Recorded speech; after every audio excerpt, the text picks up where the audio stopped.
사람을 통해서 할 수 없는 일이나 아주 특별한 일은 주님께서 천사를 사용하시거나 직접 이루시는 일들을 구약 성경에서나 신약 성경에서 들어 나타나는 모습입니다.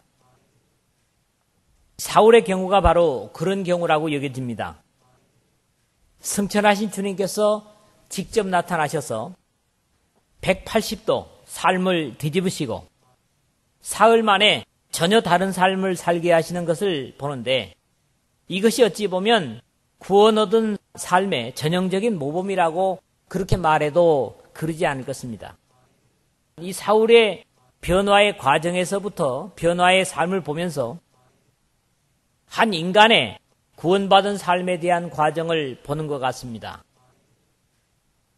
하나님과의 1대1의 관계, 그리고 형제와 또 이웃, 자매 간의 1대1의 관계, 그리고 이제 오늘에서는 그 변화된 삶을 우리에게 모범으로 제시하는 동시에 그 변화된 삶에 도전하는 악조건들을 주변에 있는 형제 자매들이 보호하고 이끌어주는 그런 모습을 보면서 말이죠. 또 사람의 삶이 바뀌는 데는 생각처럼 그렇게 오랜 시간을 필요로 하지 않을 뿐만 아니라 그 삶이 영적인 변화라고 할 때 현저하게 차이가 나는 것을 보는데, 이것이 바로 하늘에 의해 주도되는 구원받은 삶이다, 그렇게 보여집니다. 사울의 변화가 구원의 모델이라고 하는 이유는 전혀 자신의 의도이거나 공로 없이 변화를 받았고, 그 변화된 삶은 변화의 경험을 분기점으로 확실히 바뀐 삶을 나타내고 있다는 사실입니다. 사람의 공로로 구원받은 것이 아니지만 구원받은 삶의 변화는 시각적으로 나타남을 사울에게서 우리가 본다고 하는 것이죠. 베드로를 비롯한 12사도는 3년이란 세월 동안 예수도의 가르침과 삶을 통해서 훈련받고 다듬어졌지만, 실제적으로 가장 많은 사람을 주님께로 이끄는 일을 한 사울은 오히려 이방인 구원의 모범을 삼기에 충분하도록 순간적인 구원의 역사를 이루셨다는 사실입니다. 이 사실을 바울은 갈라디아 교회에 서신을 보내면서 고백하고 있는데요. 어찌 보면 오늘 본문의 배경을 말하고 있는 것으로 이해할 수가 있겠습니다. 그러나 내 어머니의 태로부터 나를 택정하시고 은혜로 나를 부르시니가 그 아들을 이방에 전하기 위하여 그를 내 속에 나타내시기를 기뻐하실 때에 내가 곧 혈육과 의논하지 아니하고 또 나보다 먼저 사도된 자들을 만나려고 예루살렘으로 가지 아니하고 오직 아라비아로 갔다가 다시 다메섹으로 돌아갔노라. 그 후 3년 만에 내가 게바를 신방하려고 예루살렘에 올라가서 저와 함께 15일을 유할세. 갈라디아서 1장 15절에서 18절에 그렇게 기록을 하고 있습니다. 이 말씀이 바로 다메섹의 주님을 만난 후에 예루살렘에 올라가 사도들을 사귀고자 했던 이뤄진 고리를 연결해주는 내용으로 보충되어진다, 이렇게 이해를 합니다.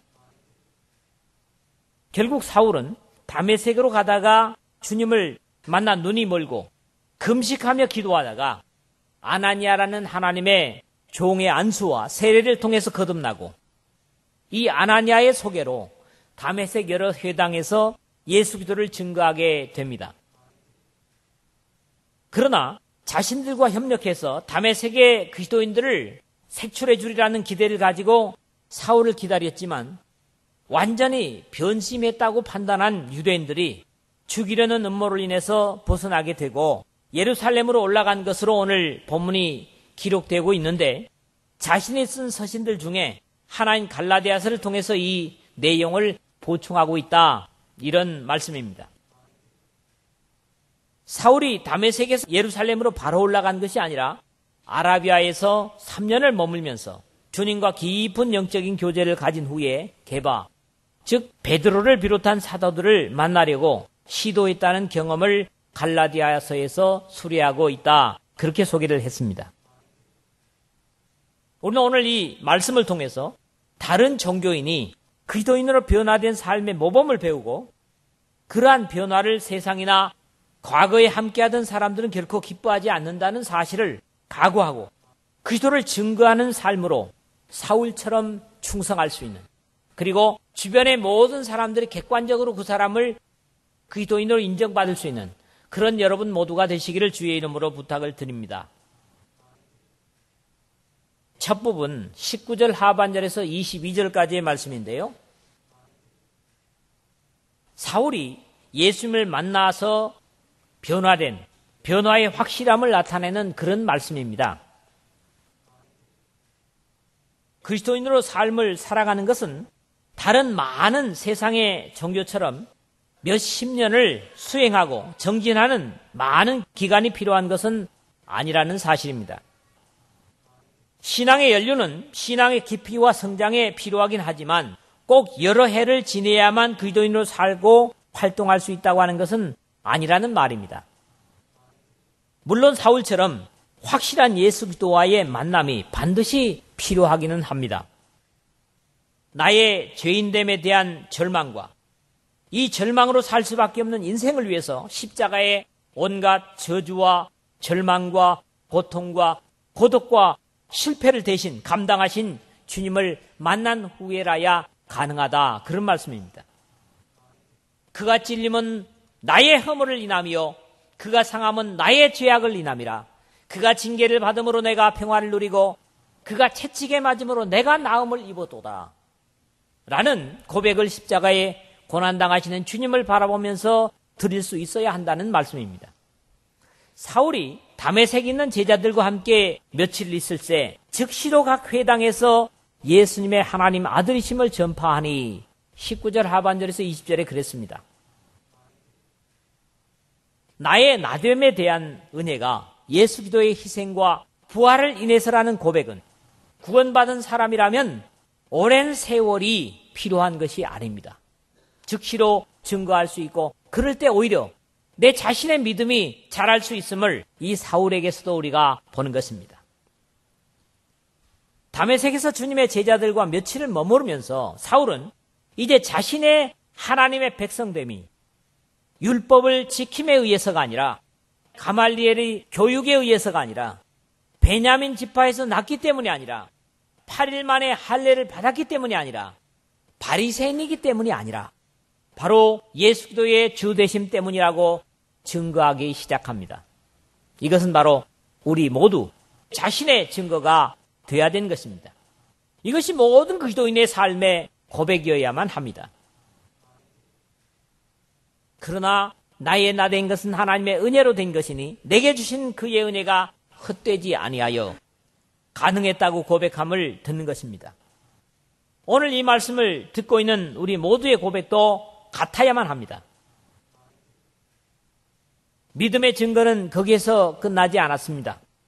듣는 사람이 다 놀라 말하되 이 사람이 예루살렘에서 이 이름을 부르는 사람을 잔해하던 자가 아니냐. 여기 온 것도 저희를 결박하여 대제사장들에게 끌어가고자 함이 아니냐 하더라. 21절에 그랬죠. 주변의 모든 사람들이 그의 변화된 삶을 인해서 놀라는 반응을 나타낸 사실입니다. 나는 변했어 라는 스스로의 고백도 중요하지만 그리스도인의 삶은 주변의 사람들의 입으로 인정될 정도의 변화임을 증거받을 수 있어야 한다, 그런 말씀입니다. 즉 세상의 모든 사람들과 다른 삶을 그를 보는 사람들로부터 증거받을 수 있어야만 합니다. 그러나 안타까운 오늘의 상황은 그리스도인들의 삶이 오히려 더욱 부정적인 평가를 받고 있다는 사실이 주님을 안타깝게 하는 시대에 있고 우리의 책임감이 크다고 느껴집니다. 적어도 이러한 평가는 그리스도를 따르는 삶이 아니면 불가능합니다. 즉 세상적인 가치에서 살 때는 불가능하다는 그런 의미입니다. 이러한 결과가 비로소 승리하는 삶을 가능케 하는 것입니다. 사울은 힘을 더 얻어 예수님을 그리스도라 증명하여 다메섹에 사는 유대인들을 굴복시키니라 22절에 그랬는데요. 거짓된 종교와 생명의 신앙의 간격을 드러내는 것은 그리스도인된 삶으로 구별시키게 되는 것입니다. 우리에게 생명이 있는가 없는가는 역시 삶으로 증거하게 되는 것입니다. 우리의 삶이 예수님을 그리스도로 증명한다는 사실에 도전을 받는 모두가 되어야 합니다. 예수를 그리스도로 고백하는 스스로의 삶과 주변의 변화에 대한 평가를 들을 때 비로소 객관적인 그리스도인이라고 할 수 있을 것이고, 주님은 그리스도인으로 사는 그의 백성들에게 힘을 주시고 더 주셔서 그리스도께서 생명 되심을 우리의 삶을 통해서 증거하게 하신다는 사실입니다. 우리가 주님을 증거할 때 그 증거하는 사람에게 하나님께서는 능력을 더 주십니다. 그랬거든요. 사울은 힘을 더 얻어서 주님을 더 열심히 증거할 수 있었다는 것이죠. 그러나 우리가 변화된 삶이나 세상 사람들과 다르지 않은 삶을 산다면 거기는 하나님으로부터 힘을 더 얻을 수 있는 그런 여지가 없습니다.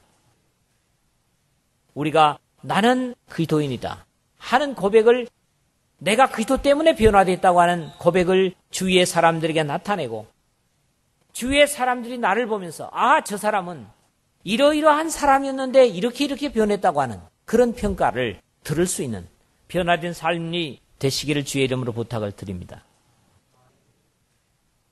두 번째 말씀은 23절에서 25절이죠. 거짓된 종교의 잔인성을 우리가 이 부분에서 봅니다. 과거에 어찌 보면 사울의 이런 모습이었지요. 그리고 사울이 같은 위해를 당할 위기에 있음을 우리가 보게 됩니다. 이렇게 생명을 가지고 구별된 삶을 살고 거짓을 드러낸다고 해서 세상이 그를 환영해 주지 않는다는 사실입니다. 오히려 그가 가진 생명을 죽이려고 시도하는 모습을 사울의 변화된 삶에도 불구하고 다메섹에서 당하는 어려움을 보면서 실감할 수 있습니다. 나중에 사울은 이 경험을 역시 고린도 교회에 고백하는 것을 봅니다. 다메섹에서 아레다 왕의 방백이 나를 잡으려고 다메섹 성을 지킬세 내가 광주리를 타고 들창문으로 성벽을 내려가 그 손에서 벗어났노라. 고린도 후서 11장 32절에서 33절에 이런 경험을 그렇게 수레를 하고 있습니다. 때로 믿는 사람이 초라해 보일 때도 있습니다. 같이 폭력으로 대항할 수도 있고 논리적으로 따져서 굴복시킬 수도 있지만 주님의 거룩한 이름 때문에 자신을 죽이려고 하는 사람들에게조차도 도망치듯 소극적일 수밖에 없었던 사울의 모습을 보는 겁니다. 사실 이것은 악으로 악을 대항하지 말라는 주님의 가르침 때문입니다. 사실 사울의 과거의 모습이었다면 자신을 죽이려고 하는 사람들을 향해서 같은 대응을 했을 수도 있을 것입니다. 그러나 사울은 이미 과거의 사울이 아니었기 때문에 그들을 같은 방법으로 대항하지 않는 모습을 보이고 있다는 것이죠. 그럼에도 이러한 도피를 통해 사울에게서 배우는 것은 때로는 나를 더욱 강하게 할 수도 있고 인내하게도 한다는 사실입니다. 사울은 이렇게 자신을 죽이려는 사람들에게서 벗어나 미디안 광야의 모세처럼 아라비아로 가서 3년을 주님과 신령한 교제를 나누고 더욱 신실한 사람으로 단련받고 예루살렘으로 올라감을 볼 수 있기 때문입니다. 거짓된 종교의 가장 눈에 띄게 나타나는 문제는 이렇게 생명을 살리려는 것이 아니라 죽이려는데 용감하다는 사실입니다. 오늘날 많은 이단들은 자신들의 정체를 폭로하고 드러내려는 자들을 죽이는 것을 어렵지 않게 결정하고 있다는 사실입니다. 하나님께로부터 주어진 바른 믿음은 생명을 살리려는 것이라면 거짓된 종교는 생명을 오히려 죽이려는데 용감하다는 사실로 검증이 됩니다. 모슬렘들이 지하드라는 미명하에 몸에 포탄을 짊어지고 많은 사람을 죽이는데 뛰어드는 것은 그 종교가 얼마나 잔인하고 무서운 죽음의 종교인가를 드러내는 증거입니다. 우리의 주님은 한 생명을 천하보다 귀하게 여기는 반면에 이 땅의 예수 그리스도의 거룩한 이름을 빙자해서까지 사람을 죽이려는 거짓된 이단자들은 마지막 생명의 주님 앞에 부끄러운 모습으로 서게 될 것입니다. 이 계교가 사울에게 알려지니라 저희가 그를 죽이려고 밤낮으로 성문까지 지키거늘 24절에 그랬죠. 어떤 개교도 하나님은 드러내십니다. 그렇기 때문에 하나님이시죠. 그런즉 저희를 두려워하지 말라. 감추인 것이 드러나지 않을 것이 없고 숨은 것이 알려지지 않을 것이 없느니라는 마태복음 10장 26절에 예수님께서 직접 하신 말씀은 당장에 드러나지 않더라도 개교는 반드시 주님 앞에 최종적으로 드러날 수밖에 없다는 말씀이죠. 나중에 이 사도행전 23장 16절에서 18절에 예루살렘에서 잡힌 바울을 죽이려는 유대인들의 음모를 조카를 통해서 천부자에게 알리는 것을 보게 되는데, 바울은 여러 번 위기 때마다 미리 알아서 대처하는 모습을 이 사도행전 속에서 들어보게 됩니다. 이것은 생명을 하나님께 맡긴 사람은 주님께서 친히 그 생명을 담보하시기 때문입니다. 주님의 종의 생명은 적어도 그를 통해서 하나님의 구원의 역사를 이룰 만큼까지는 어떤 위기에서도 그 사명을 위하여 주님은 그 사람의 생명을 철저하게 담보하심을 확신하게 되는 것입니다. 이것은 유독 사울에게뿐만 아니라 여러분에게도 같은 약속임을 믿으시기를 바랍니다. 그의 제자들이 밤에 광주리에 사울을 담아 성에서 달아내리니라 25절에 그랬는데요. 어찌 보면 왜 하나님께서 여기서는 이적으로 사울을 피난시키지 않으셨을까? 이렇게 생각할 수도 있지만, 왜 거대한 이방 구원을 위한 하나님의 종을 겨우 떡을 담아 다니는 광주리에 담아 피신을 시키게 하셨을까 할 수도 있지만, 하나님은 절대로 이적을 낭비하시는 분이 아니라는 사실입니다. 오병이어의 기적 속에서도 부스러기를 버릴 수도 있지만 그것을 낱낱이 죽게 하시는 주님이 아니셨습니까? 하나님은 언제나 사람을 쓰심을 귀하게 여기심을 여기서도 본다는 사실입니다. 복음을 천사나 이적으로 전하기보다는 하나님께서 전도에 미련한 것으로 믿는 자들을 구원하시기를 기뻐하셨도다 하신 것처럼, 하나님은 분명히 이적으로 모든 것을 하실 수도 있으시지만 부족하고 무딘 우리를 쓰시기를 기뻐하신다는 사실에 감사를 드릴 이유가 됩니다.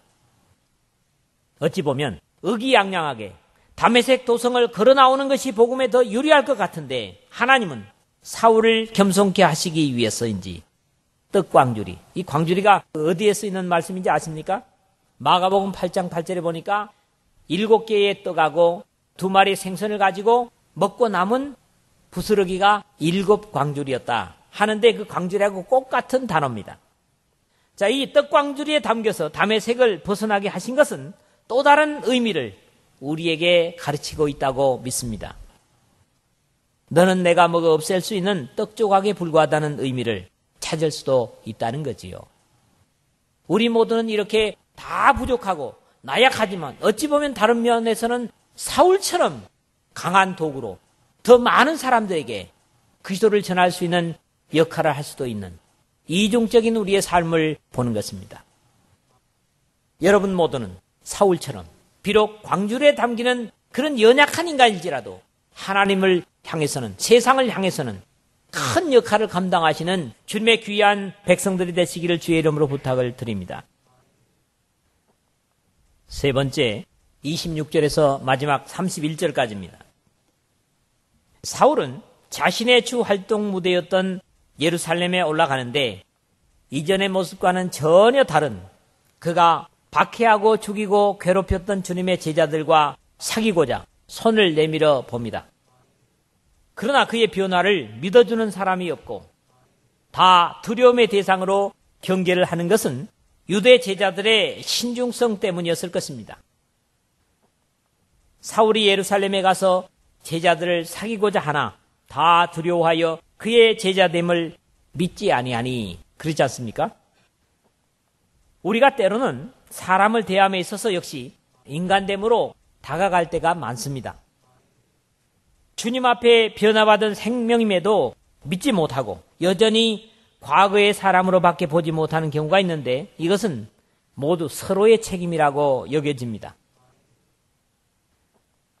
앞에서 지적한 대로 변화된 삶을 보이지 못하는 것이 첫 번째 원인이라면, 변화를 받았다고 할지라도 여전히 그 과거의 사람으로만 봐주는 그런 이유에서 선지자가 자기 고향에서 높임을 받지 못하는 경우를 성경은 지적하고 있다. 그렇게 이해를 합니다. 이 안타까운 상황에서 주님은 이미 예비된 한 중재자를 드러내고 있는데 바로 바나바라는 사람이었습니다. 4장 36절 보면 이미 이 사람의 인간됨을 소개한 바 있고 여러분들도 함께 읽은 바 있습니다. 구브로에서 난 레위족인이 있으니 이름은 요셉이라. 사도들이 일컬어 바나바, 번역하면 권위자라 하니 그랬습니다. 이 바나바는 그의 새로 얻은 이름답게 그에게 가장 적절한 역할을 감당해냅니다. 바나바가 데리고 사도들에게 가서 그가 길에서 어떻게 주님을 본 것과 주님께서 그에게 말씀하신 일과 다메섹에서 그가 어떻게 예수님의 이름으로 담대히 말하던 것을 말하니라 27절에 그랬거든요. 우리는 앞에서도 이미 말한 바 있지만 바나바와 같은 인물들이 참으로 필요합니다. 하나님은 이 바나바를 통해서 적어도 예루살렘에서 사울이 사울되게 하십니다. 바나바를 통해서 사울은 예루살렘의 제자들과 교제를 시작하고 예수 기도를 힘있게 증가할 뿐만 아니라 당시에 철학으로 무장된 헬라파 유대인들까지 설득시키는 능력까지 나타내는 것을 봅니다. 사울이 제자들과 함께 있어 예루살렘에 출입하며 또 주 예수님의 이름으로 담대히 말하고 헬라파 유대인들과 함께 말하며 변론하니 28절에서 29절 상반절에 그랬죠. 그러나 여기에서도 이 변화된 하나님의 사람은 환영받지 못하고 죽음의 위기를 만나게 됩니다. 그 사람들이 죽이려고 힘쓰거늘 형제들이 알고 가이사랴로 데리고 내려가서 다소로 보내니라. 이 30절까지 글이 되어 있는데 이래서 신앙의 형제는 아름답고 감사하고 위대한 겁니다. 본격적인 꿈을 펼치기 위해서 예루살렘으로 올라왔지만 사울은 또다시 다음의 역사를 준비하기 위하여 잠시 고향인 다소로 보내집니다. 그것은 바로 그를 죽이려고 하는 흉계 때문이죠. 다메섹에서도 죽을 뻔한 경험을 당한 사울은 역시 예루살렘에서도 죽임을 당할 뻔합니다. 그것은 왜입니까? 그의 과거의 전적 때문이죠. 어찌 보면 이러한 사울의 과거의 전적, 절대적으로 극단적으로 예수 믿는 사람을 죽이려고 했던 그의 행적이 180도 변화된 완벽한 변화의 모습을 여기서도 우리가 본다는 겁니다. 그런 것들의 결과가 반드시 육신적으로 좋은 것만은 아닐 수 있고 죽음의 위협에 노출될 수도 있다는 그런 경계를 보게 되는 것이죠. 그럼에도 교회의 번성은 끝나지 않습니다. 그리하여 온 유대와 갈릴리와 사마리아 교회가 평안하여 든든히 서가고 주님을 경외함과 성령의 위로로 진행하여 수가 더 많아지니라. 오늘 31절에 제가 제목으로 잡았던 말씀입니다. 이제 하나님의 말씀이 점점 왕성하여 예루살렘에 있는 제자의 수가 더 심히 많아지고 허다한 제사장의 무리도 이 도에 복종하니라고 했던 6장 7절의 말씀처럼 복음의 출발지인 예루살렘의 번성과 또 다른 의미를 예고하는 전조로 이 말씀을 우리가 받아들이게 됩니다. 예루살렘을 벗어난 복음은 주변의 모든 지역에 편만하게 나아가게 됐고 그 기세를 몰아서 땅끝으로 복음을 들고 나갈 하나님의 일꾼을 하나님은 이미 준비하신 것을 동시적으로 보는 것입니다. 잠시 다소로 보내진 사울이 안디옥을 통해서 땅끝으로 복음을 들고 나가기 위한 준비의 시기가 되었고 다시 예루살렘의 중요 인물인 베드로 사도의 이방인 구원의 역사까지인 11장까지의 복음의 주역으로서의 모습을 우리가 보게 될 것입니다. 다음 주부터 말이죠. 말씀을 정리하면 사울은 구원의 모델입니다. 물론 이 사람이 전에 율법을 알았고 구약 성경을 잘 안 사람이기 때문에 라고도 할 수 있겠지만은 바로 이방인을 구원하는 도구로서 모습 속에서 그의 변화 자체가 이방인 구원의 모델일 수 있다는 거지요. 자신의 증거와 주변의 증거는 물론이고 그의 주님께 대한 순종에 오랜 시간이 필요한 것은 아니었다는 사실입니다. 복음은 사람을 놀랍도록 변화시킵니다. 그 변화는 먼저는 자신이 예수 그리스도를 증거하는 삶을 통해서 나타나고 주변의 변화에 대한 평가를 들을 때 비로소 객관적인 그리스도인이라고 할 수 있을 것이고, 주님은 그리스도인으로 사는 그 백성들에게 힘을 주시고 더 주셔서 그리스도께서 생명 되심을 증거하게 하십니다. 세상에는 생명을 살리는 신앙과 죽이는 종교 두 가지가 있을 뿐입니다. 생명을 살리는 것은 빛의 신앙이요, 하나님께서 주신 신앙이라고 한다면, 죽이는 것은 바로 어둠으로부터 출발한 사망의 종교입니다. 생명의 믿음의 법과 죽음의 종교는 그것을 추종하는 삶에서 드러나게 됩니다. 생명을 가진 자는 때로 그 생명의 위협을 받아도 결코 두려워하지 않는 것은 참 생명의 주님께서 그 생명을 담보하고 계시기 때문입니다. 여러분들 모두의 생명이 바로 이 생명의 담보자 되시는 하나님 안에 감추었다는 사실을 감사할 수 있기를 바랍니다. 그러나 거짓된 종교는 사람의 생명을 귀중하게 여기지 않으므로 쉽게 사람을 죽여서라도 자신들의 이권과 자존심을 지키려고 생명을 찾는데 혈안이 됩니다. 우리가 믿음의 사람을 대할 때 과거의 그보다는 새로운 사람으로서 그를 대하는 것이 중요하고 새로운 삶을 인정하는 것이 중요합니다. 직접 복음을 전하는 것도 중요하지만 바나바와 같은 중재자로서의 역할이 내가 할 수 없는 큰 일을 다른 사람으로 통하여 할 수 있기 때문에 중요하다는 말씀입니다. 복음은 세상의 어떤 이론도 파할 수 있는 강력입니다. 우리의 싸우는 병기는 육체에 속한 것이 아니요 오직 하나님 앞에서 견고한 진을 파하는 강력이라. 모든 이론을 피하여 하나님 아는 것을 대적하여 높아진 것을 다 파하고 모든 생각을 사로잡아 그리스도에게 복종케 하니. 고린도후서 10장 4절 5절에 바울은 복음의 강력을 증거하는 것을 듣습니다. 그렇기 때문에 어떤 철학보다도 강력한 구원의 이론입니다. 그러나 그 이론이 우리 믿음의 사람들의 삶으로 뒷받침되어질 때 더욱 강력할 수 있다는 것도 여러분들이 아셨으면 합니다. 그럼에도 세상에 복음으로 무장된 자신의 원수와 같은 존재를 죽이려고 힘쓰고 그러함에도 불구하고 주님의 피를 바탕한 형제에는 믿음 때문에 죽음에 던져진 자를 살리려고 그를 보호해 준다는 사실입니다. 이런 귀한 사랑의 협력 가운데 교회는 든든히 서가고 수를 더하게 됩니다. 이 모든 것들은 우리의 현실 속에서는 우리의 신앙적 역할로 이루어짐을 잊지 말아야 합니다.